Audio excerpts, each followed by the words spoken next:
नमस्कार दोस्तों, आज की इस वीडियो में हम जानेंगे वोल्टेज रेगुलेशन के बारे में। वोल्टेज रेगुलेशन क्या होता है, किन किन फैक्टरों पर डिपेंड करता है और लैगिंग पावर फैक्टर और लीडिंग पावर फैक्टर के लिए हम वोल्टेज रेगुलेशन फाइंड करेंगे, उसको पूरा डिराइव करके लाएंगे, उसके लिए फार्मूला क्या होगा। तो आइए वीडियो को स्टार्ट करते हैं। मेरा नाम अभय गुप्ता और आप देख रहे हैं पॉलिटेक्निक वाला।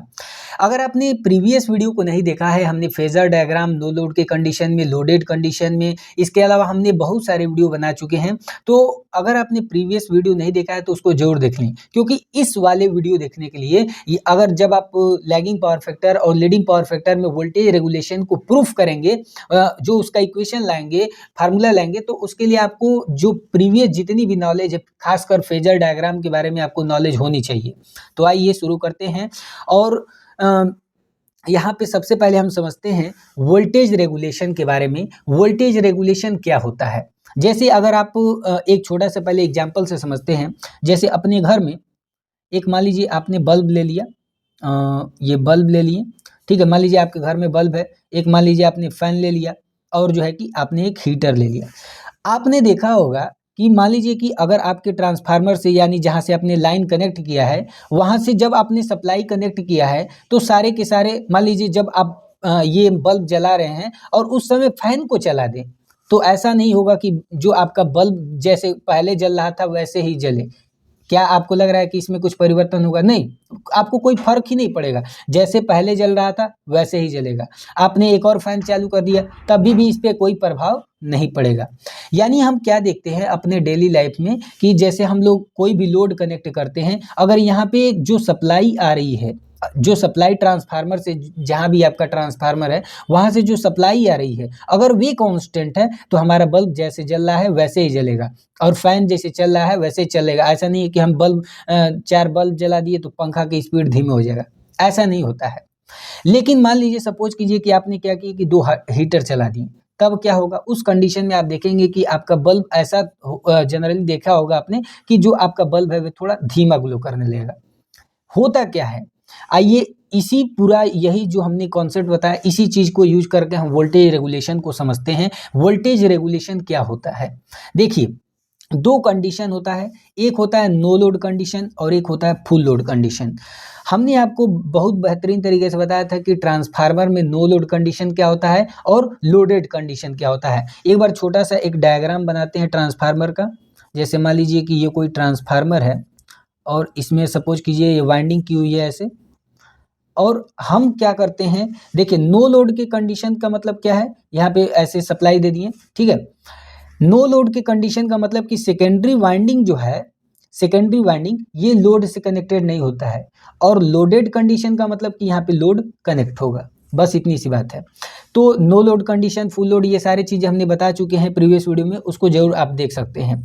तो कहने का मतलब क्या है कि नो लोड से फुल लोड तक आने में जो सेकेंडरी के आउटपुट वोल्टेज में चेंज होता है, उसी को कहते हैं voltage regulation of the transformer.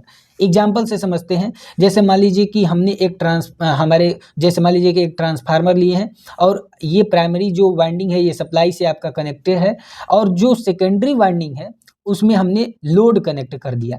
तो सबसे पहले मान लेते हैं लोड कनेक्ट नहीं किए थे, तो अगर मान लीजिए कि यहाँ पे जो सप्लाई आ रहा था, मान लीजिए 220 वोल्ट आ रहा था हमारे यहाँ, जो लोड यहाँ पे सेकेंडरी वाइंडिंग में, और एक बार हमने लोड कनेक्ट कर दिया तो मान लीजिए कि ये कितना हो गया, 210 वोल्ट हो गया। यानी हम देख रहे हैं कि जब लोड कनेक्ट नहीं था तो उस समय 220 वोल्ट था, और जब हमने कनेक्ट कर दिया तो 210 वोल्ट हो गया। यानी नो लोड से जब हमने फुल लोड के कंडीशन या हाफ लोड, कुछ भी लोड हो, तो नो लोड से फुल लोड के कंडीशन में जब हम आते हैं तो देखते हैं कि सेकेंडरी का आउटपुट वोल्टेज क्या हो गया, चेंज हो गया, और इसी चेंज को कहते हैं वोल्टेज रेगुलेशन। यानी सिंपल सा हम कह सकते हैं कि सेकेंडरी आउटपुट वोल्टेज में जो चेंज होता है रेस्पेक्ट टू लोड, उसी को कहते हैं वोल्टेज रेगुलेशन। बात समझ में आ गई? चलिए आगे बढ़ते हैं। और इसके बारे में थोड़ा, जैसे आप एग्जाम के साथ भी रिलेट कर सकते हैं। मान लीजिए कि जैसे हम लोग एग्जाम नहीं, मतलब पता रहता है कि एग्जाम होगा या नहीं होगा, तो जब नहीं होगा पता रहता है तो हम लोग एकदम आराम से पढ़ते हैं, मतलब कोई फिक्र नहीं रहती जब तक एग्जाम का शेड्यूल नहीं आएगा।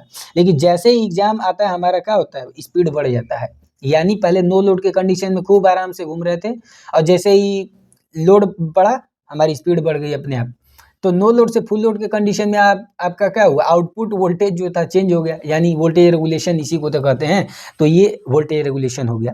वोल्टेज रेगुलेशन के लिए फार्मूला क्या आता है, तो देखिए यहाँ पे फार्मूला लिख रहे हैं percent regulation, percent voltage regulation, ठीक है, percent voltage regulation equal to क्या होता है, वी नो लोड माइनस में वी फुल लोड, ठीक है, वी फुल लोड अपान में वी रेटेड, वी रेटेड या तो आपको किताब में मिल जाएगा वी फुल, ये मिलेगा आपको वी फुल लोड, ठीक है। कहने का मतलब ये है कि अगर आपको वोल्टेज रेगुलेशन निकालना है, परसेंट ऑफ वोल्टेज रेगुलेशन, तो आप क्या करेंगे, परसेंटेज वोल्टेज रेगुलेशन निकालना है तो नो लोड की कंडीशन में जो वोल्टेज है उसको लेंगे, माइनस में फुल लोड की कंडीशन में जो वोल्टेज है उसको लेंगे, अपान में रेटेड वोल्टेज। ध्यान रखिएगा यहाँ पे हम क्या बताना चाहें, रेटेड वोल्टेज। अब इसके बारे में थोड़ा समझिए, किताब में आपको ये भी देखने को मिलेगा और कुछ जगह आपको ये रेटेड लिखा होगा। तो इसका मतलब थोड़ा समझ लेते हैं। जैसे आप जो भी ट्रांसफार्मर आता है, जैसे मान लीजिए एग्जाम्पल के तौर पे आप ये स्क्रीन पे देख पा रहे हैं इमेज, तो आप देखेंगे कि जो ट्रांसफार्मर होते हैं उसमें रेटिंग बोर्ड लगा होता है, ऐसे रेटिंग बोर्ड लगा होता है, और इस रेटिंग बोर्ड में आपको सारी डिटेल दी हुई होती है, ठीक है। तो यहाँ पे जो आपको वोल्टेज लिखा होता है वे नो लोड की कंडीशन में होता है। बात समझ में आ गई। तो यहाँ पे हम कह सकते हैं, याद रखिएगा यहाँ पे जो भी आपको यहाँ मान लीजिए फ्रिक्वेंसी दिया होता है, केवीए दिया होता है, बहुत सारी चीज़ें लिखी होती हैं। तो जो ट्रांसफार्मर के रेटिंग बोर्ड पे जो भी चीज़ें लिखी होती हैं वे सब नो लोड की कंडीशन में होती है। पहली बात ये जान लीजिए। अब यहाँ पे नो लोड के कंडीशन में मान लीजिए कि नो लोड के कंडीशन में हमारा वोल्टेज था 220 और मान लीजिए फुल लोड हमने लोड लगा दिया फुल लोड, तो जो वोल्टेज हो गया 210 हो गया। यानी हम यहाँ से निकाल सकते हैं चेंज, लेकिन हम क्या बता रहे थे अभी, रेटेड वोल्टेज। तो यहाँ पे जो भी ट्रांसफार्मर रहेगा तो उस पर रेटेड वोल्टेज लिखा होता है, जो वोल्टेज लिखा होता है ना उसी को रेटेड वोल्टेज कहते हैं। यानी कि यहाँ पे कह सकते हैं कि वे क्या होता है, रेटेड वोल्टेज होता है, या तो फुल लोड भी कह सकते हैं। फुल लोड क्यों कहते हैं, देखिए जब हम कंज्यूमर के हिसाब से देखें तो कंज्यूमर लोड कनेक्ट कर रहा है तो वहाँ पे इसलिए जो है कि उस कंज्यूमर के हिसाब से देखा जाए तो यहाँ पे फुल लोड लिखते हैं। तो सिंपल सी मतलब ये है। तो आपको ये भी देखने को मिल सकता है, ये भी। तो परसेंट रेगुलेशन निकालने के लिए फार्मूला होता है वी नो लोड माइनस में वी फुल लोड अपान में वी रेटेड या तो फुल लोड। तो जैसे मान लीजिए इसी केस को हम सॉल्व करते हैं, जैसे कि नो लोड के कंडीशन में कितना है 220 है, माइनस में फुल लोड के केस में कितना है 210 अपान में, अब यहाँ पे क्या लेंगे फुल लोड, तो यहाँ पे हो जाएगा 210, ठीक है, और मल्टीप्लाई में कर दीजिएगा 100 और जो आएगा वे आपका आंसर हो जाएगा। बात समझ में आ गई। तो लगभग 4.76 आएगा। हम परसेंट इसको सॉल्व कर सकते हैं। बात समझ में आ गई हम क्या बताना चाह रहे हैं। लेकिन अब इंपॉर्टेंट पॉइंट क्या है ये समझिए। अब सवाल ये उठता है कि ट्रांसफार्मर का वोल्टेज रेगुलेशन कैसा होना चाहिए, ज़्यादा होना चाहिए, कम होना चाहिए। तो देखिए हमेशा याद रखिएगा कि हमेशा जो वोल्टेज रेगुलेशन है ये मिनिमम होना चाहिए। ऐसा देखने में लगता है कि ट्रांसफार्मर का वोल्टेज रेगुलेशन मतलब बहुत ज़्यादा होना चाहिए, लेकिन नहीं, उल्टा काम है। वोल्टेज रेगुलेशन याद रखिएगा, ट्रांसफार्मर का वोल्टेज रेगुलेशन जितना कम हो सके उतना ही अच्छा है। बात समझ में आ गई। तो वोल्टेज रेगुलेशन हमेशा मिनिमम होना चाहिए, ये आप जान सकते हैं। अब सवाल ये उठता है कि ये वोल्टेज रेगुलेशन किन किन फैक्टरों पे डिपेंड करता है। तो आइए हम समझते हैं अगला topic, factors affects the voltage regulation, ठीक है, शॉर्ट में लिख दे भैया वोल्टेज रेगुलेशन। बात समझ में आ गई। देखिए किन किन फैक्टरों पे डिपेंड करता है, तो दो फैक्टर हैं और ये दोनों ही इंपॉर्टेंट है। पहला फैक्टर है जो वोल्टेज रेगुलेशन है ये डिपेंड करता है, किस पे डिपेंड करता है, depends on the reactance and the resistance of the transformer. यानी हम कह सकते हैं कि जो वोल्टेज रेगुलेशन होता है ये ट्रांसफार्मर के रिएक्टेंस और रेजिस्टेंस पे डिपेंड करता है। और ये दोनों चीज हम बता चुके हैं। कहाँ पे बताए हैं, प्रीवियस वीडियो में बताए हैं, और एक बार फिर अभी बताएंगे डायग्राम की मदद से कि ये कैसे इन दोनों पे डिपेंड करता है। पूरी अभी एनालिसिस किया जाएगा। तो समझ में आ गया। तो बस आपको याद रखना है कि वोल्टेज रेगुलेशन किस पे डिपेंड करता है, ट्रांसफार्मर का जो रेजिस्टेंस और रिएक्टेंस होता है, वाइंडिंग बाई यूज करेंगे तो वाइंडिंग का रेजिस्टेंस होगा और रिएक्टेंस पे भी डिपेंड करता है। बात समझ में आ गई। दूसरा किस पे डिपेंड करता है, दूसरा वोल्टेज रेगुलेशन डिपेंड करता है, वोल्टेज रेगुलेशन डिपेंड करता है किस पे, ऑन द पावर फैक्टर, किस पे, पावर फैक्टर पे डिपेंड करता है, ऑफ द लोड। यानी जो लोड है, जो भी हमने लोड कनेक्ट किया यहाँ पे ट्रांसफार्मर से, उसके पावर फैक्टर पे डिपेंड करता है। बहुत इंपॉर्टेंट पॉइंट है ये, आप याद कर लीजिए। वोल्टेज रेगुलेशन दो चीज़ों पे डिपेंड करता है, ट्रांसफार्मर के रेजिस्टेंस और रिएक्टेंस पे, और दूसरा किस पे, पावर फैक्टर पे। याद हो जाएगा। चलिए अब हम बात करते हैं। अब देखिए यहाँ पे तो हमने समझ लिया पावर फैक्टर भाई दो प्रकार के, तीन प्रकार के हो गए। एक तो यूनिटी पावर फैक्टर, एक लैगिंग पावर फैक्टर, एक लीडिंग पावर फैक्टर। तो हम समझेंगे कि लैगिंग पावर फैक्टर के केस में वोल्टेज रेगुलेशन क्या होता है, कैसे हम उसको निकाल सकते हैं, फार्मूला क्या होगा। दूसरा हम लीडिंग पावर फैक्टर के केस में समझेंगे। तो इन दोनों को समझने के लिए एक बार थोड़ा हम ट्रांसफार्मर में जो भी चीज़ें हमने बताए थे, जो कॉन्सेप्ट हम यूज करेंगे उस फार्मूले को प्रूफ करने के लिए, थोड़ा उसके बारे में समझ लेते हैं। तो देखिए सबसे पहली बात, हमने आपको प्रीवियस वीडियो में बताया था कि जो ट्रांसफार्मर होता है वे कैसे बनाते हैं। इक्विवेलेंट यहाँ पे हमने सर्किट डायग्राम आपको पिछली वीडियो में बताया था, जल्दी जल्दी थोड़ा बना देते हैं।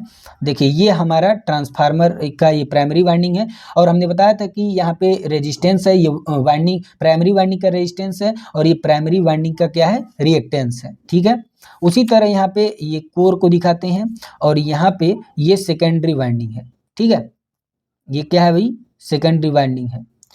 ये ज़्यादा बन गया लग रहा है, स्टेप अप हो गया। ठीक है, और यहाँ पे इसका ये क्या हो गया, रेजिस्टेंस, और यहाँ पे हो गया इसका रिएक्टेंस। बस हम जो बताना चाह रहे हैं वहाँ पे आप ये समझ सकते हैं। देखिए कहने का मतलब क्या है कि ये ट्रांसफार्मर का क्या है, इक्विवेलेंट डायग्राम है। ठीक है, इक्विवेलेंट सर्किट डायग्राम कह सकते हैं। तो ये क्या है, देखिए ये प्राइमरी वाइंडिंग है, ध्यान में रखिए ये प्राइमरी वाइंडिंग है ये वाला।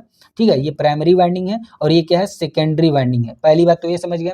ये अब देखिए प्राइमरी वाइंडिंग है, प्राइमरी वाइंडिंग का मतलब क्या कि प्राइमरी वाले में कुछ तार लपेटा गया होगा, और भाई तार यूज किए हैं मतलब उसका रेजिस्टेंस होगा कुछ, उसी को हम अलग से दिखाते हैं। यही तो सर्किट डायग्राम का फायदा है कि आपको दिखेगा, और जबकि इसमें नहीं दिख रहा है, इसमें तो तारे बस दिख रहा है, तो तार का रेजिस्टेंस तो देख नहीं सकते हैं। तो इसीलिए तो इक्विवेलेंट सर्किट डायग्राम बनाते हैं, ताकि हम आसानी से जो है जो भी ट्रांसफार्मर का न्यूमेरिकल लगाना हो, या तो उसके परफॉर्मेंस को, जो भी चीज़ें एफिशिएंसी पता करनी हो, तो हम आसानी से इसे पता कर सकते हैं। देखिए आपको साफ दिख रहा है कि यहाँ पर रेजिस्टेंस है, प्राइमरी वाइंडिंग का रेजिस्टेंस मान लेते हैं R1 है, और इसका जो रिएक्टेंस है, लीकेज रिएक्टेंस, ये X1 मान लेते हैं। ठीक है, उसी तरह ये R2 मान लेते हैं, और ये X2 मान लेते हैं। ये सारी बातें हमने बता चुके हैं ये प्रीवियस वीडियो में। अगर आप शुरू से वीडियो हमारा देखते हैं तो समझ लीजिए आपको बहुत ही बेहतरीन तरीके से बात समझ में आ रही होगी। देखिए यहाँ पे हमने मान लिया कि सप्लाई दिए हैं V1, ठीक है, ध्यान से समझिए। और यहाँ पे मान लेते हैं कि EMF इंड्यूस हुआ E1, और यहाँ पे मान लेते हैं E2 हुआ। यहाँ पे नंबर ऑफ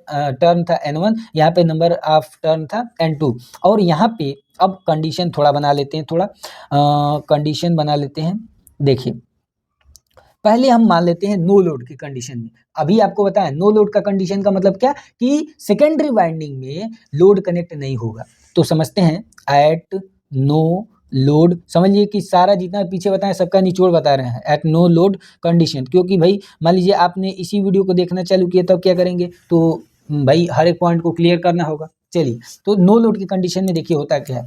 नो लोड की कंडीशन में सेकेंडरी वाइंडिंग जो होता है, समझ रहे हैं ना, सेकेंडरी वाइंडिंग में क्या होता है, लोड जो होता है वे कनेक्ट, लोड जो होता है वे कनेक्ट नहीं होता है। ऐसे समझ रहे हैं, नो लोड कनेक्ट नहीं होता है। अच्छा यहाँ पे सॉरी, लोड कनेक्ट नहीं होता है। ठीक है, अच्छा लोड कनेक्ट नहीं होगा तो क्या होगा, इसमें करंट फ्लो नहीं करेगा, क्योंकि ओपन सर्किट होगा। बात समझ में आ गई, तो ओपन सर्किट होगा, इसमें करंट फ्लो नहीं करेगा। अच्छा करंट नहीं फ्लो करता है, देखिए यहाँ तो समझ में आ गया कि यहाँ पे I2 की वैल्यू 0 होती है।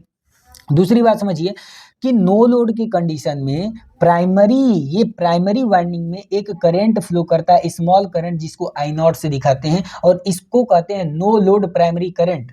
ठीक है, क्या कहते हैं, नो लोड प्राइमरी करंट। ठीक है, और ये जो I0 होता है ये दो प्रकार, मतलब ये बराबर होता है दो चीज़ों के, एक IW के और एक IM के।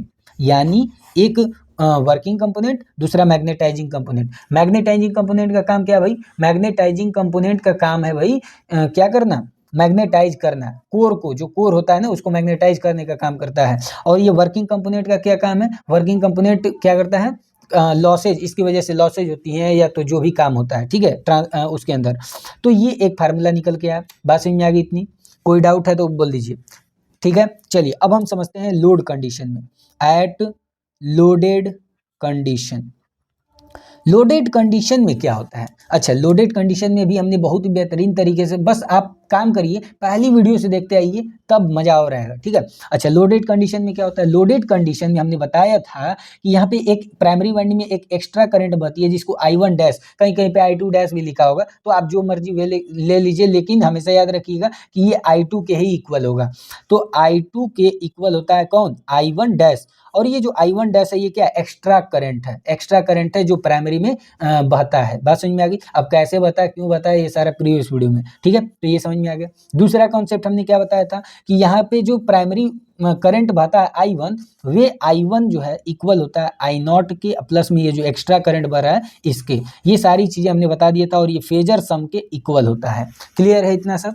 चलिए, तो ये सारी बातें हमने बता चुके थे। अब हम ये क्यों पूरा बता रहे हैं? इसलिए बता रहे हैं ताकि आप जब लैगिंग पावर फैक्टर के केस में वोल्टेज रेगुलेशन का फेजर डायग्राम बनाएंगे, उसका फार्मूला निकालेंगे, इसलिए बना रहे हैं। डायरेक्ट फार्मूला तो आप रट लेंगे, लेकिन कैसे डायग्राम बनेगा ये इंपॉर्टेंट है, तो इसलिए हम ये थोड़ा सा भूमिका बना रहे हैं। ये चीज़ समझ में आ रहेगा तो वहाँ पे समझ में आ जाएगा। इतना समझ में आ गया?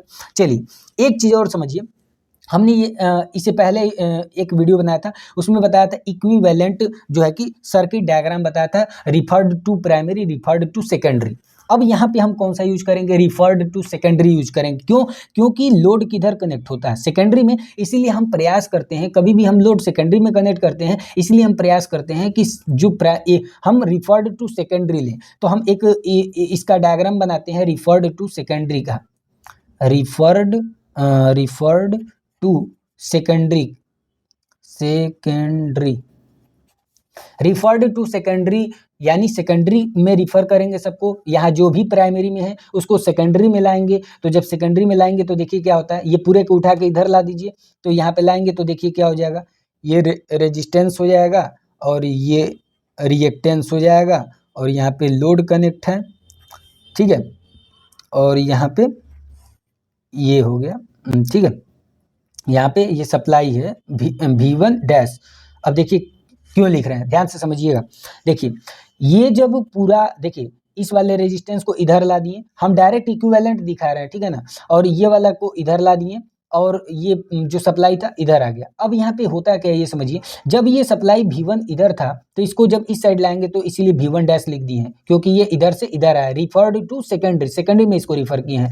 और यहाँ पे जब ये आएगा तो यहाँ का R1 और ये R2 दोनों जुड़ जाएगा तो इक्विवेलेंट हो जाएगा, इसलिए इसको नाम देते हैं R और 2E लिखते हैं। इसका मतलब ये है कि secondary, referred to secondary, equivalent resistance referred to secondary R2E। उसी तरह इसको लिखते हैं X2E। क्यों लिखते हैं सेकेंडरी, ठीक है, यहाँ पे लिखते हैं equivalent reactance referred to secondary, ठीक है। और ये लोड यहाँ पे मान लेते हैं ZL था तो यहाँ पे ZL हो जाएगा।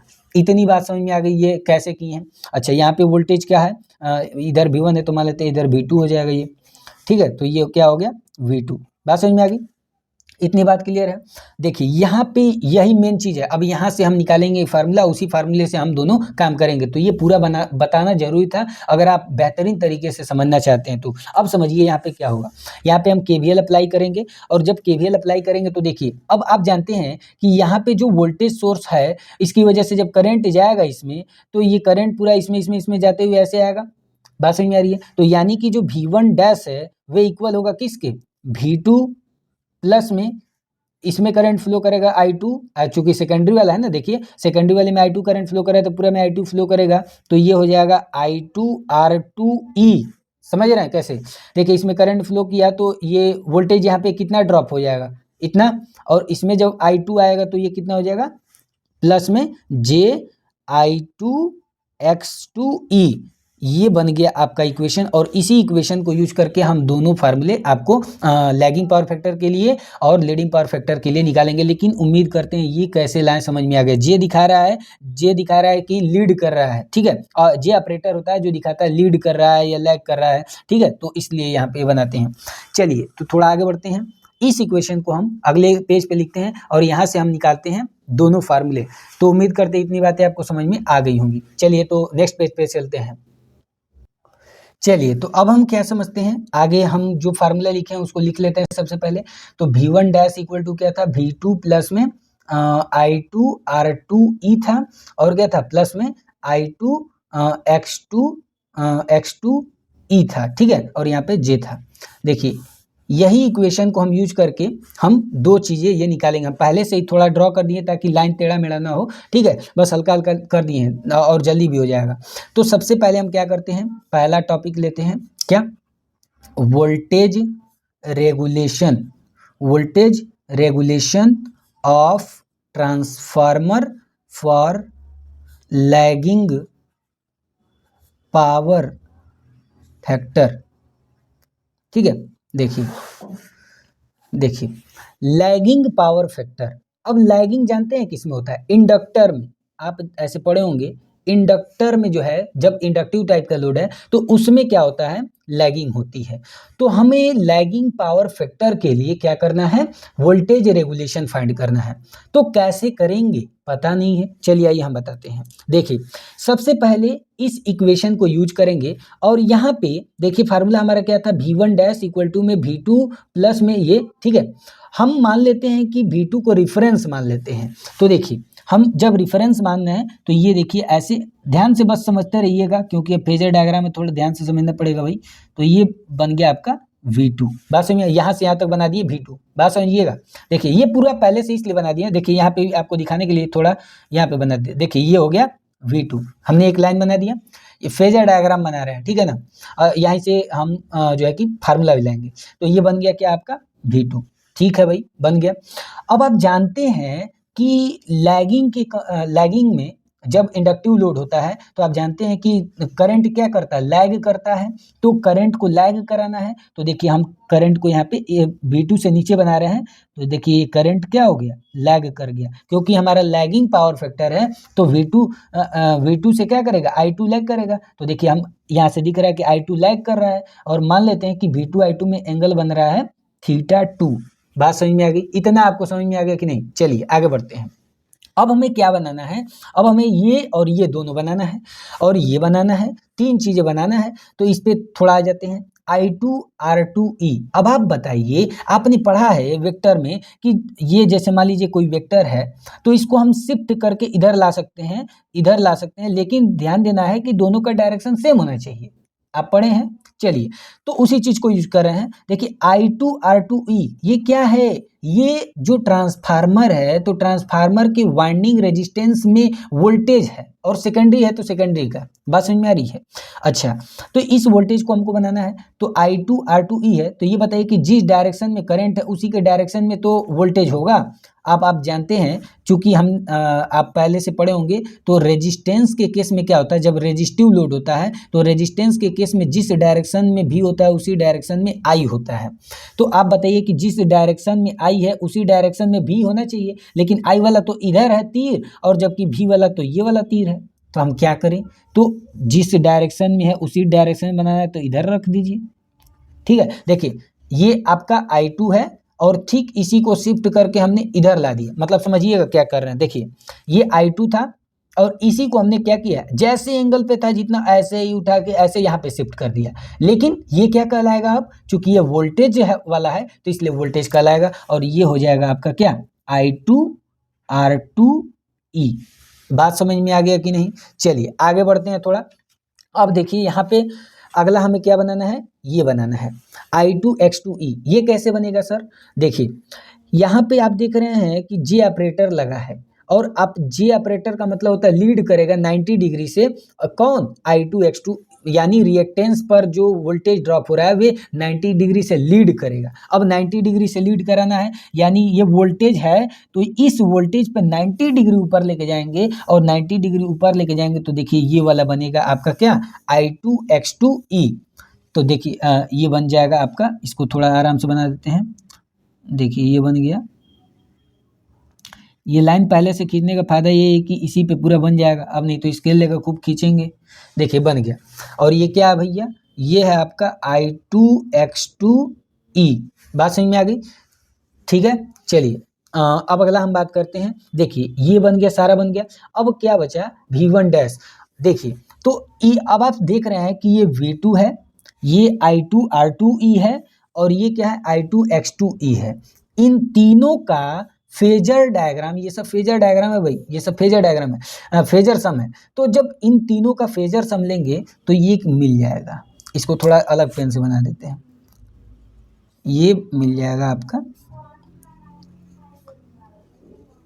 देखिए ये मिल गया आपका क्या, V1 डैश। बात समझ में आ गई। तो यहाँ से हम सारे जो भी हमको चीज़ें यहाँ पे थी वे सारे चीज़ बना दिए हैं। हम क्या निकाल रहे हैं, लैगिंग पावर फैक्टर के लिए वोल्टेज रेगुलेशन निकालना चाह रहे हैं, इसीलिए पहले इसको फेजर डायग्राम बनाया। फेजर डायग्राम की मदद से अब हम जो है कि फार्मूला लाएंगे। चलिए तो देखिए कैसे निकालेंगे। हम क्या कर रहे हैं कि देखिए ये जो लाइन गया है इसके ठीक एक परपेंडिकुलर लाइन ऐसे खींच लेते हैं, ठीक है, ऐसे एक परपेंडिकुलर लाइन खींच लेते हैं। देखिए तो खींचा हुआ है, बस उस पर चला दे रहे हैं ताकि आपको लगे कि हाँ भाई कुछ हुआ है। और यहाँ से ये जो लाइन ऐसे आया था I2 R2E का, इसको ठीक थोड़ा आगे बढ़ा लेते हैं, ठीक है। और ये जो लाइन V2 का था इसको भी थोड़ा ऐसे आगे बढ़ा लेते हैं। इतनी बात आपको समझ में आ गई। इसमें कोई नया काम तो हमने किया नहीं है। अब सुनिए यहाँ पे काम। अच्छा ये बताइए कि ये I2 था, उसी के तो एकदम ठीक फेज में ये I2 R2E है ये, और ये वाला लाइन को जब हम आगे बढ़ाएंगे तो यहाँ पे एंगल θ2 था, तो यहाँ भी तो θ2 होगा। बोलिए सही है।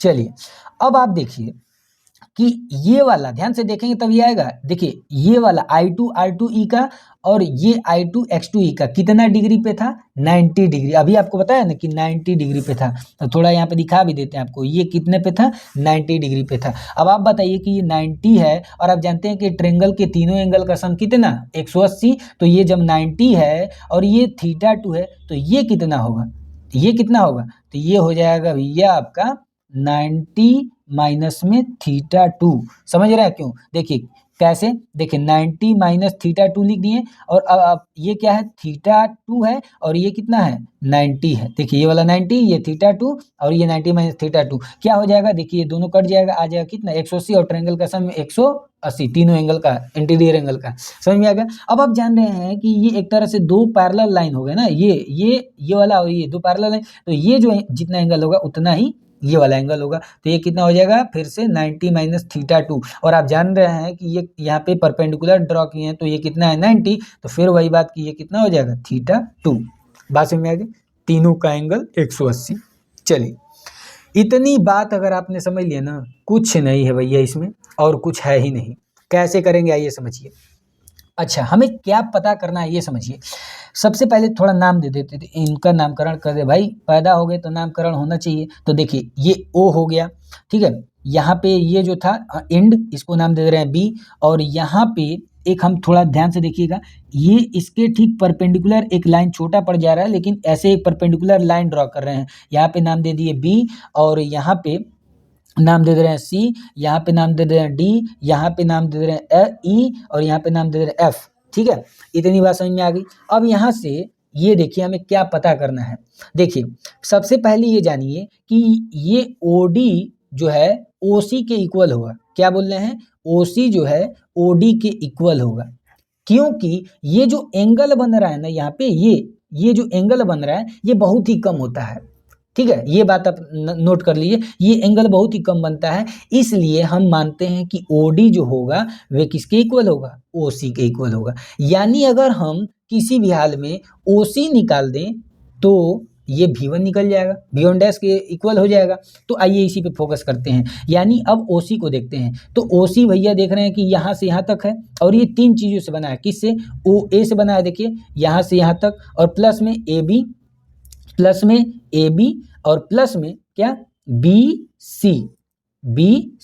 बात समझ में आ रही है इतना। चलिए अब थोड़ा हम अगले पेन से थोड़ा लिख लेते हैं। अब यहाँ पे देखिए OA की वैल्यू क्या है, देखिए OC इक्वल टू, OA की वैल्यू क्या है, OA यानी V2 है। चलिए ठीक है भैया। अच्छा AB निकालना है। अब आप देखिए यहाँ से यहाँ तक का वैल्यू निकालना है। अब आप यहाँ पे देख रहे हैं कि यहाँ पे एंगल कितना बन रहा है, θ2, और ये क्या है, I2 R2 है। इसको थोड़ा हम अलग से बना के दिखा रहे हैं। देखिए ये ऐसे है, ये ऐसे है, और यहाँ पे ऐसे है। ठीक है, यहाँ पे एंगल कितना बन रहा है, θ2, और ये क्या है, I2 R2। ई, ठीक है, I2R2E। अब आप जान रहे हैं कि ये वाला निकालना है तो इसको निकाल सकते हैं कैसे। अच्छा ये क्या है, ये एंगल है, एंगल के सामने क्या पड़ता है, परपेंडिकुलर, और ये होता है हाइपोटेनस, ये क्या बेस। तो बेस और हाइपोटेनस का रिलेशन क्या होता है, कॉस थीटा, थीटा 2 है तो थीटा 2 ले लेंगे। तो बेस नहीं पता है, नाम कुछ भी दे दें, नाम ए बी है तो ए बी दे दे रहे हैं, अपान में क्या है I2R2E, ठीक है। तो ए बी इक्वल टू यहाँ से ऐसे कर देंगे तो क्या आ जाएगा I2R2E कॉस थीटा 2, यानी हम ए बी की जगह क्या लिख सकते हैं I2R2E कॉस थीटा 2। बात समझ में आ गई। चलिए अच्छा इतना बात समझ में आ गया। इसको हम ऐसे भी कर सकते हैं, ऐसे दो कंपोनेंट में टूटता है ना, तो आप जानते हैं कि एक हॉरिजेंटल कंपोनेंट एक वर्टिकल कंपोनेंट, तो वर्टिकल कंपोनेंट साइन में चला जाता है और जो हॉरिजेंटल होता है वे जो है कि कॉस के रूप में चला जाता है, ठीक है। अब यहाँ पे बी से सी निकालना है, ये वाला, ये कैसे निकलेगा, तो देखिए सेम वही बात है। यहाँ पे ये आप देख रहे हैं ये वाला एंगल, ये I2X2 वाला, इसको भी ऐसे दो कंपोनेंट में तोड़ दें, या तो उतना मत कीजिए। यहाँ पे देखिए ये एंगल है, ये एंगल है, और एंगल के सामने क्या पड़ेगा, ये देखिए ये वाला ट्रेंगल ले रहे हैं, कौन सा ट्रेंगल दिखा दे रहे हैं, इन ट्रेंगल DEF, देखिए DEF वाला ट्रेंगल देखिएगा DEF। तो ये एंगल है और एंगल के ठीक सामने क्या होता है परपेंडिकुलर, और लेकिन हमें क्या निकालना है, परपेंडिकुलर ही निकालना है, क्योंकि अगर ये निकाल देंगे तो उतना ही BC है। यहाँ पे देख लीजिए कि EF जो है वे BC के इक्वल है, तो जब EF BC के इक्वल है तो उस केस में EF निकाल दें। तो EF कैसे निकलेगा, परपेंडिकुलर है और हाइपोटेनस पता है हमें, तो इन दोनों का रिलेशन क्या होता है, साइन एंगल क्या थीटा 2, तो sine theta equal to EF upon में क्या ये हाइपोटेनस I2X2E।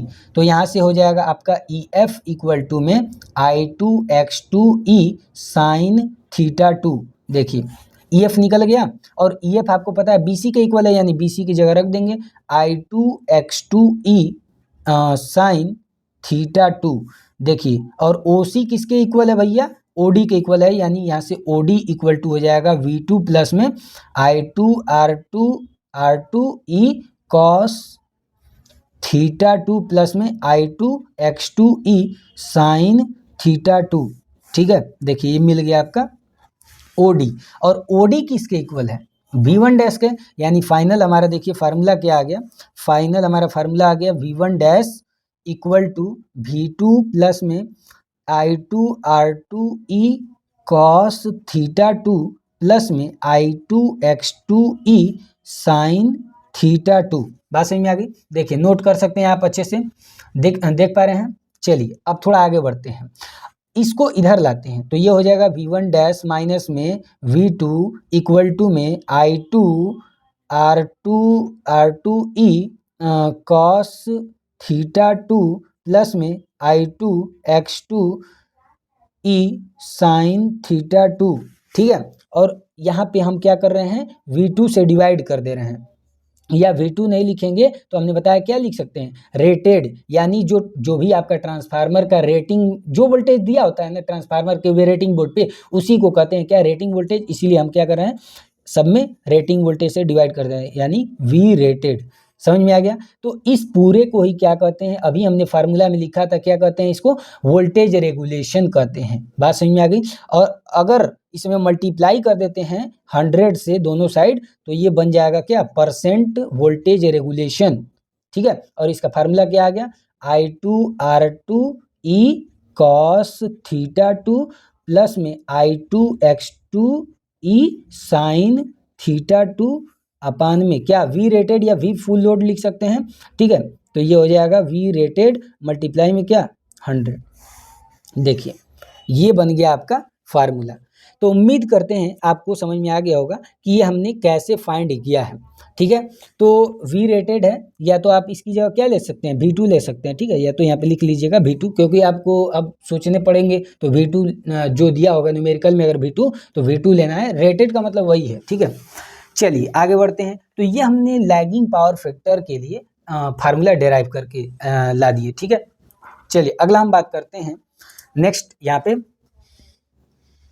यहाँ पे अगला हम टॉपिक बात करते हैं बी वाला, वोल्टेज रेगुलेशन ऑफ ट्रांसफार्मर। दिख रहा है आपको, नहीं दिख रहा है, चलिए अब दिख रहा है, देखिए voltage regulation of transformer for leading power factor, यानी अब हम फाइंड करेंगे लीडिंग पावर फैक्टर के लिए वोल्टेज रेगुलेशन कैसे फाइंड कर सकते हैं। जो कॉन्सेप्ट इसमें लगाए हैं वही लगाएंगे, अब फटाफट कर सकते हैं। देखिए सबसे पहले हमने क्या किया था, V2 को रिफरेंस माना था। चलिए इसमें V2 को रिफरेंस मान लेते हैं। तो ये क्या हो जाएगा भाई, यहाँ पे यहाँ से यहाँ तक हो गया आपका V2, ठीक है। और आप जानते हैं कि लीडिंग वाले कंडीशन किस में होते हैं, कैपेसिटर में। और लीडिंग में क्या होता है कि करंट लीड करता है, ठीक है। तो यहाँ पे देखिए करंट को लीड करा दे रहे हैं, करंट यहाँ पे ऐसे लीड कर रहा है। ये क्या है, I2 है। और आप जानते हैं कि I2 और V2 के बीच में एंगल कितना था, θ2। तो यहाँ पे भी मान लेते हैं θ2। समझ में आ गई इतना बात। चलिए आगे बढ़ते हैं। और ये देखिए फार्मूले में और क्या था, I2R2E, इसको लेना है। तो सेम वही बात। अब देखिए यहाँ पे समझ रहे हैं अंतर क्या बस हो रहा है, यहाँ पे इन दोनों में बस अंतर बस एक बात का है, इसमें क्या लैग करेगा, इसमें क्या करेगा, लीड करेगा। तो इसमें करंट पीछे था, अब इसमें करंट आगे चला गया, बस यही अंतर है। अब देखिए सेम वही काम, देखिए जिस डायरेक्शन में I2 है उसी डायरेक्शन में, क्योंकि हमने बताया कि रेजिस्टेंस में क्या होता है कि रेजिस्टेंस में जिस डायरेक्शन में I होता है उसी के डायरेक्शन में भी होता है। तो ये हम बना रहे हैं रेजिस्टिव लोड के लिए I2R2 के लिए, I2, तो ये क्या हो जाएगा I2R2E, ठीक है, I2R2E हो जाएगा, ठीक है।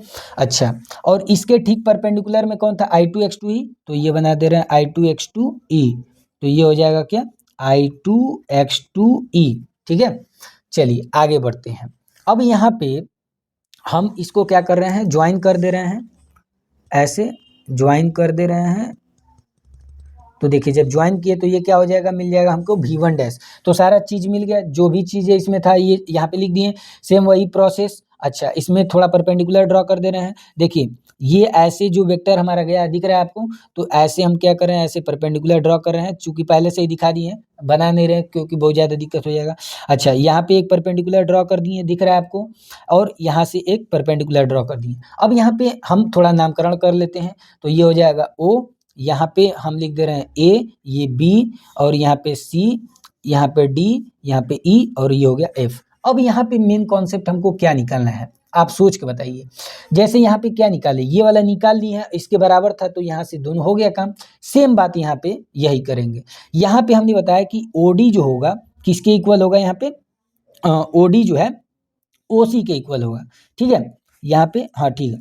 अब देखिए इस केस में आप देख रहे हैं कि यहाँ पे OA आपको पता है, ठीक है, लेकिन OC नहीं पता है, लेकिन OC हमें निकालना है। तो कैसे निकलेगा ये समझाते हैं। देखिए सबसे पहली बात कि ये जो OD वाला एंगल है और यहाँ पे ये जो OC है, OC जो है OD के इक्वल होगा। क्यों, क्योंकि ये एंगल बहुत कम होता है, ये जो एंगल है बहुत कम होता है इसलिए।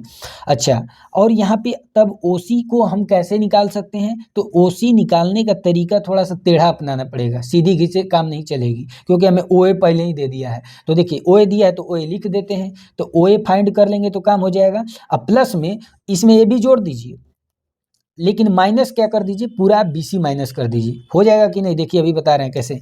देखिए OA पता है और ये AB पता है, यानी कि पूरा पता हो गया। अब पूरा पता में से BC माइनस कर दीजिए तो पता चल जाएगा OC कितना होगा। तो यही वाला हमको बस निकाल देना है। और देखिए यहाँ पे हमको पता भी है कि OA कितना है, OA कितना है, V2 अभी ड्रॉ किए थे, तो ये V2 है। AB कैसे निकालेंगे, थोड़ा ये समझिए। AB कैसे निकलेगा, ये क्या है, यहाँ से यहाँ तक है। अब आप जानते हैं कि ये ऐसे गया है तो इसके दो कंपोनेंट होंगे, एक ऐसे वर्टिकल और एक हॉरिजेंटल कंपोनेंट। एक बात और समझिए, जैसे यहाँ पे एंगल क्या था, θ2 था, तो यहाँ पे भी तो θ2 एंगल होगा, तो ये कितना हो जाएगा, θ2। बात समझ में आ गई। तो यहाँ जब एंगल θ2 है तो इसका ये हम कौन सा ले रहे हैं, हॉरिजेंटल कंपोनेंट ले रहे हैं। तो हॉरिजेंटल कंपोनेंट जब लेते हैं तो क्या लिखते हैं, I2R2E cos θ2। बात समझ में आ रहा है। तो ये हमने ले लिया। चलिए अगला अब हम क्या देखते हैं, BC कितना होगा, ये वाला एंगल। अब आप ये वाला एंगल को जब देखेंगे तो ये थोड़ा सा आपको लगेगा कि कैसे पता चलेगा। तो इसके लिए देखिए यहाँ पे BC जो है ये किसके इक्वल है, EF के इक्वल है। तो हम इसके इक्वल कर देते हैं। तो यानी कि मिल गया कि जो BC है EF के इक्वल है, यानी किसी भी हाल में अगर EF निकाल दे तो काम हो जाएगा। अब यहाँ पे समझिए, यहाँ पे एंगल कितना है θ2 और यहाँ पे कितना है 90, तो ये पता कर सकते हैं कितना हो जाएगा 90 माइनस में θ2। अब कैसे कर रहे हैं भाई, अब समझ में आ गया होगा आपको। अच्छा ये देखिए, ये आपको पता है। और ये सुनिए कि ये वाला, ये जो I2 R2E है और ये वाला, इन दोनों के बीच में कितना एंगल था 90 एंगल, आपको पता है 90 एंगल। अच्छा तो जब ये पूरा 90 एंगल है तो यहाँ ये वाला एंगल कितने का होगा, इसको ये वाला एंगल जो है ये कितने का होगा। तो देखिए ये एंगल जो है, देखिए यहाँ पे ऐसे आपको दिख रहा होगा ये परपेंडिकुलर है, तो यह कितना हो जाएगा,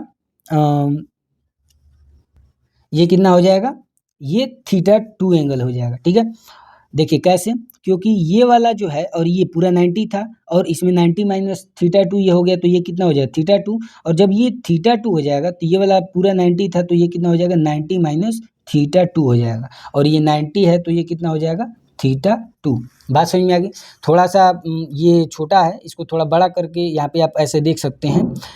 ये वाला पोर्शन को हम दिखा रहे हैं, तो ये वाला अगर देखिए यहाँ पे θ2 है, ये 90 है, तो ये कितना हो जाएगा, ये हो जाएगा आपका 90 माइनस में θ2। और जब ये 90 माइनस θ2 है, तो मान लीजिए ऐसे एक लाइन गया हुआ है, तो ये कितना हो जाएगा, यही सोच रहे हैं।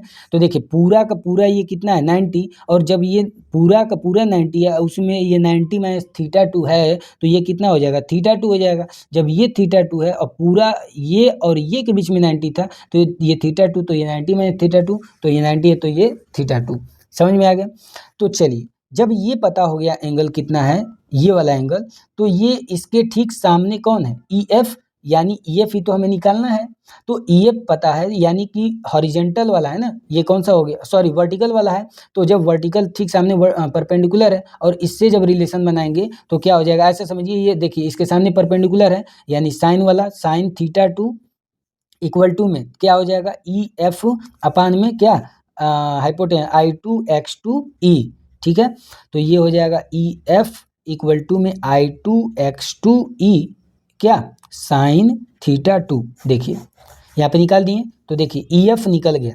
ठीक है, और EF किसके इक्वल है BC के, यानी कि BC की वैल्यू हम लिख सकते हैं क्या I2x2E साइन θ2। बात समझ में आ गई। देखिए तो सारा चीज़ निकाल दिए हैं। अब थोड़ा आगे चलते हैं। देखिए अब यहाँ पे रखते हैं OC की जगह क्या रखेंगे, हमने बताया कि OC की जगह OD रख सकते हैं, और OD की जगह क्या V1, तो डायरेक्ट रख रहे हैं क्या V1 डैश इक्वल टू। अच्छा अब OC हो गया, ये रख रहे हैं यहाँ पे OA, और OA की जगह क्या है V2, तो रख दिए V2 प्लस AB की जगह क्या है I2R2E cos θ2। ठीक है, और यहाँ पे माइनस है, ये रख देंगे, कहाँ गया BC EF के इक्वल है, तो देखिए BC आ गया यहाँ पे क्या I2x2E साइन θ2। ठीक है, तो इसको इधर भेज दे रहे हैं V1 डैश माइनस में V2 इक्वल टू में I2R2E cos θ2 माइनस में I2x2E साइन θ2। ठीक है, और यहाँ पे V2 से डिवाइड कर देते हैं पूरा में, तो और मल्टीप्लाई कर देते हैं 100 से दोनों साइड, तो ये क्या हो जाएगा voltage regulation, percent voltage regulation. ठीक है, तो आ जाएगा कितना I2R2E cos θ2 माइनस में I2x2E साइन θ2 मल्टीप्लाई बाई 100 अपान में क्या V2। तो देखिए ये आपका आ गया फार्मूला। ठीक है, तो ये किस केस में है, लीडिंग वाले केस में है, और ये किस केस में है, लैगिंग वाले। यानी यहाँ पे देखिए हमने पूरा समझ लिया है। लैगिंग पावर फैक्टर होगा तो क्या फार्मूला हम यूज करेंगे, लीडिंग पावर फैक्टर होगा तो क्या फार्मूला यूज करेंगे, और एक होता है जीरो, क्या होता है इसको भी समझ लीजिए, यहाँ पे लिख दे रहे हैं जीरो वोल्टेज रेगुलेशन। देखिए जीरो वोल्टेज रेगुलेशन पॉसिबल ही नहीं है, सिर्फ आइडियल ट्रांसफार्मर होगा तभी पॉसिबल है। ना आइडियल ट्रांसफार्मर होता है और बस उसे हम एज्यूम करते हैं, ना आइडियल ट्रांसफार्मर होगा और न ही जीरो वोल्टेज रेगुलेशन होगा। क्योंकि जीरो वोल्टेज रेगुलेशन का मतलब क्या है, जीरो वोल्टेज रेगुलेशन का मतलब ये है कि जो आउटपुट सेकेंडरी का आउटपुट है, तो सेकेंडरी के आउटपुट में हमें जो वोल्टेज है वे चाहे नो लोड के कंडीशन में हो या फुल लोड के कंडीशन में हो, हमें वोल्टेज कांस्टेंट मिलेगा। लेकिन ऐसा कभी संभव होता ही नहीं है, खासकर प्रैक्टिकल ट्रांसफार्मर के साथ। तो आइडियल ट्रांसफार्मर होता ही नहीं, तो जब आइडियल ट्रांसफार्मर नहीं तो जीरो वोल्टेज भी नहीं, लेकिन ये दोनों भाई लोग होते हैं। इंडक्टिव भी हमें मिलता है, कैपेसिटिव भी मिलता है, लेकिन आइडियल ट्रांसफार्मर कभी नहीं होता है। तो ये हमने पूरा समझ लिया वोल्टेज रेगुलेशन क्या होता है, किन किन फैक्टरों पे डिपेंड करता है, वोल्टेज रेगुलेशन का फार्मूला, और लीडिंग पावर फैक्टर और लोडिंग पावर फैक्टर के केस में वोल्टेज रेगुलेशन का फार्मूला, दोनों को हमने ला दिया। उम्मीद करते हैं आपको ये वीडियो पसंद आया होगा। पसंद आया तो लाइक करें और अपने जो भी फ्रेंड हैं उनके साथ जरूर शेयर करें, ताकि उनको भी ये जो भी चीज़ें हैं समझ सकें, क्योंकि ये टॉपिक अपने आप में बड़ा चीज़ है और यहाँ पे हर एंगल को बेहतरीन तरीके से समझना और समझाना अपने आप में बड़ी बात है। तो उम्मीद करते हैं आप वीडियो को जरूर शेयर करेंगे। धन्यवाद। वंदे मातरम।